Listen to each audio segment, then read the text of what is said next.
ஆத்ம வணக்கம்.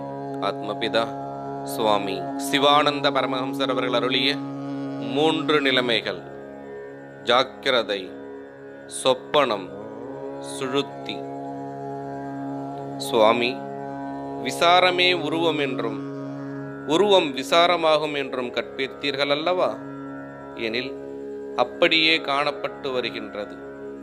அதனுடைய பொருள் என்னவென்று எனக்கு புலப்படவில்லையே.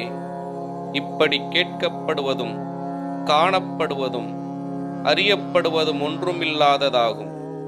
இவையெல்லாம் தன்னிலிருந்து உண்டானதென்றும் தன்னிலேயே லயிக்கப்படுவதென்றும் இதற்கு முன்பு பல தடவைகளில் சொல்லியிருக்கிறதல்லவா? எனில் இவற்றை கேட்பதும் காண்பதும் அறிவதும் எல்லாம் சொப்பனமாகும். குருவே, இவையெல்லாம் சொப்பனமா? நான் இப்பொழுது தூங்கவில்லை அல்லவா? தூங்கும் பொழுதல்லவா சொப்பனம் காண்பது? இப்பொழுது எப்படி சொப்பனம் என்று சொல்லுவது?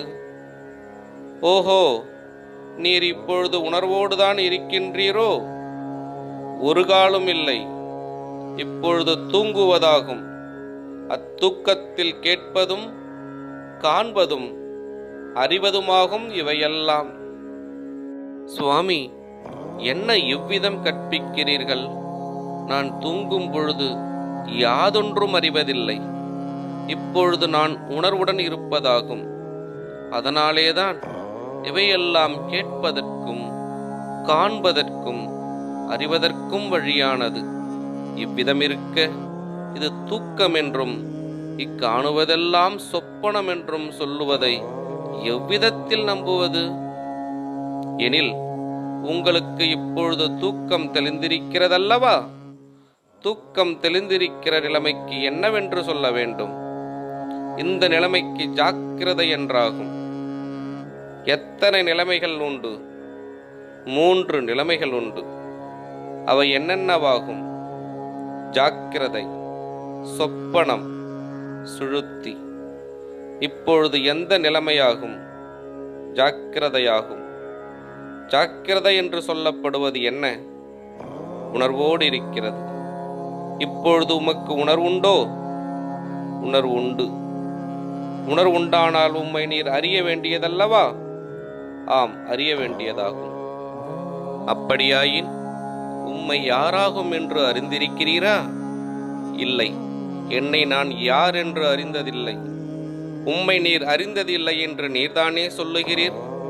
எனில் உம்மை நீர் அறியவில்லை என்றால் பின்னர் உமக்கு உணர்வு இருக்கிறதென்று சொல்லுவதற்கு வழியுண்டா? சொல்லுவதற்கு வழியில்லை. உணர்வில்லாத நிலைமைக்கு ஜாக்கிரதை என்று சொல்லலாமா? சொல்லக்கூடாது. ஜாக்கிரதை அல்லவென்றால் பின் என்னவாயிருக்கும்? சுழுத்தியாயிருக்கும். சுழுத்தி என்றால் என்ன? தூக்கம். எனில் உமக்கு இப்பொழுது நல்ல தூக்கமாகும். அதற்கு உதாரணம், நீர் படுத்து தூங்குகிற சமயம் நான் இப்பொழுது தூங்கிக் கொண்டிருக்கிறேன் என்கிற நினைவு உமக்கு உண்டா? இல்லை. இவ்விதமேதான் நீர் இப்பொழுது தூங்குகிறீர். அப்படி தூங்குவதால் தான் நான் இப்பொழுது தூங்குகிறேன் என்கிற நினைவு இல்லாமலாயிற்று. 3 நிலைமைகள் தொடரும். ஆத்ம வணக்கம்.